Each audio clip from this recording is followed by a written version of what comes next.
Welcome to 99th Monkey Liberty News for Tuesday, August 26th, 2014. The first article that I have is from RT. Oklahoma City bombing, claims of second accomplice and FBI intimidation. More and more truth is coming out on many fronts, and it might not make its way into absolute, mainstream like NBC, CBS, ABC. But we can certainly tell people and let people know, hey, this is real. This is an article on RT, and it's very significant information. John Rappaport is just on this CDC story, and I'm so glad that he is. CDC vaccine autism fraud, what victory looks like. And people are still doing everything they can to stifle this story so that it was on CNN yesterday, but there are all kinds of contradictory statements being made, and this gentleman, the whistleblower, William Thompson, hasn't come out and just made a statement about the fraud. That would be helpful, but failing that, we just, again, need to help people understand what's going on. And I think that we're going to be in kind of a waiting game here. The Cabal is trying to hold on to power long enough so that we give up. And I think that there is a lot, people are, freedom fighters, liberty people are under a lot of strain. I have seen it. I have been aware of it.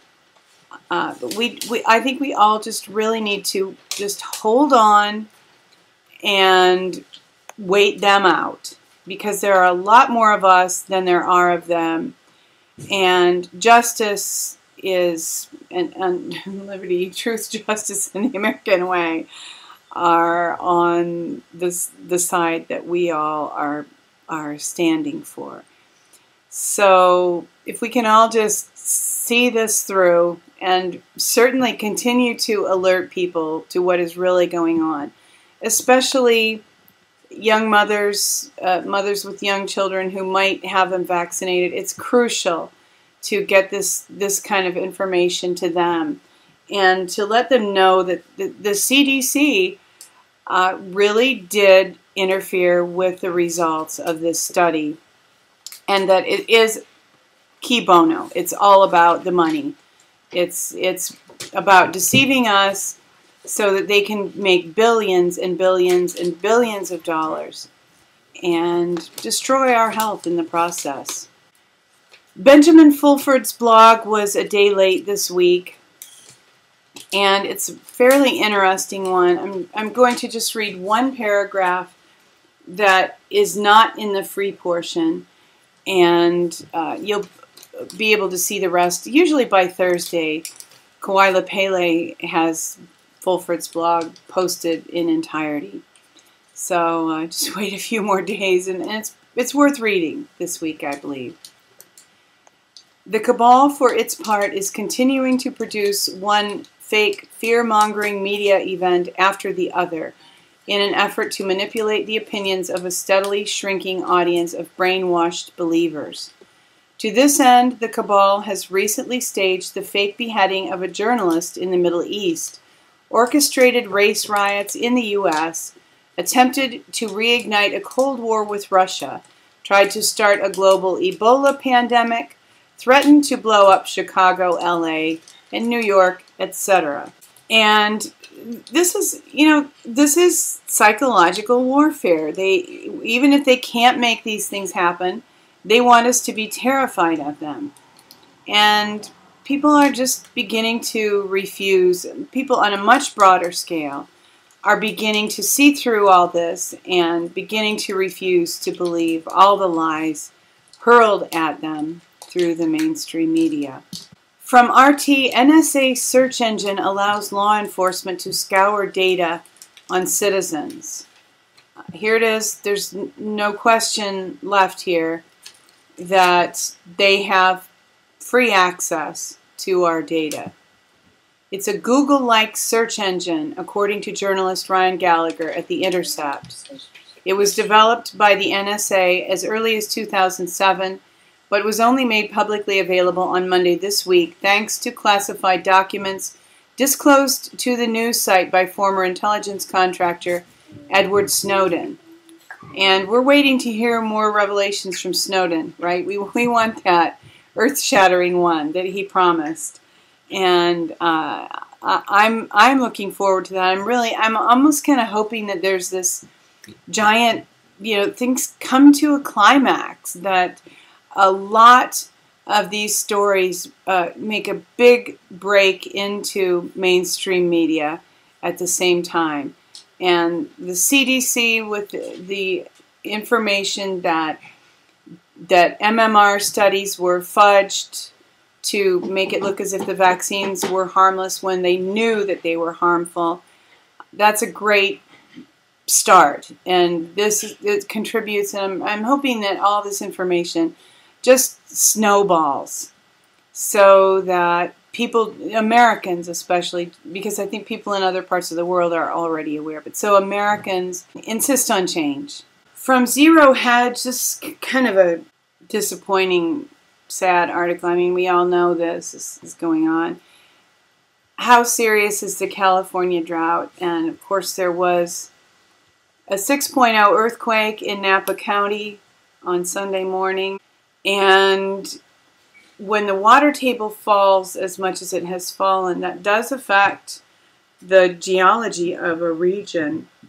And it can cause instability. There can be sinkholes. And I have not found this online, but a friend told me that the water table in California and some other parts of the West, the water table has actually dropped 36 inches. And that's a very significant drop for a water table. And you can see here a few lakes in California and how very dry they are.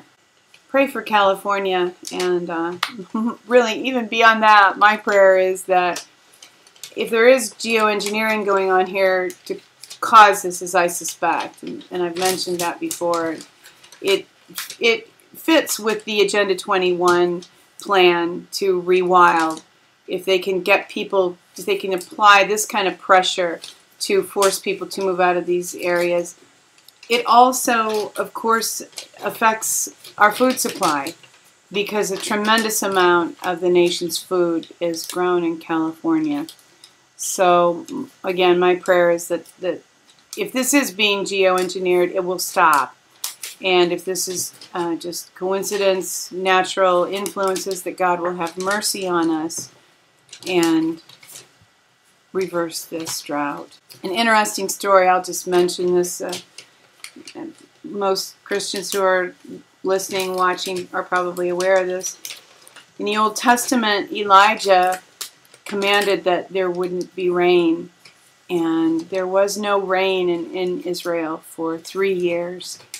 And that drought ended after Elijah had a showdown with the evil people who were running, actually the king and queen, and the people who were serving them.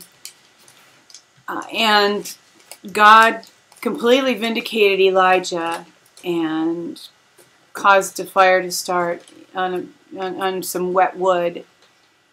And it's a very wonderful, dramatic story. And then after that, Elijah prayed for rain, and the rain came.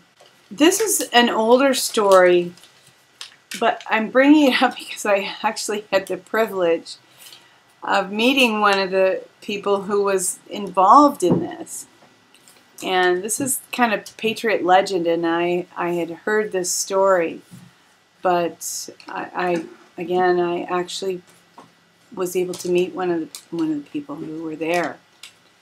And this is, the Liberty Movement has gone through a few different genesis. There have been changes, and different things have been tried.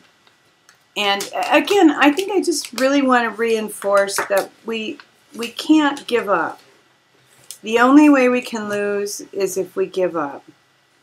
And we all, I think, need to take a vacation, make a habit of watching really happy movies, find something that makes us, that equalizes us. Maybe, you know, listen to meditation music so that we can stay, so we can hold on, so that we can outlast these people, and of course do everything we can do to be healthy. Because again, I believe the only way that we can lose is if we quit, if we become weary, if we get sidetracked, if we if we fall off. If we stay on this, we will eventually triumph. And for the good news of the day, this is from the LA Times.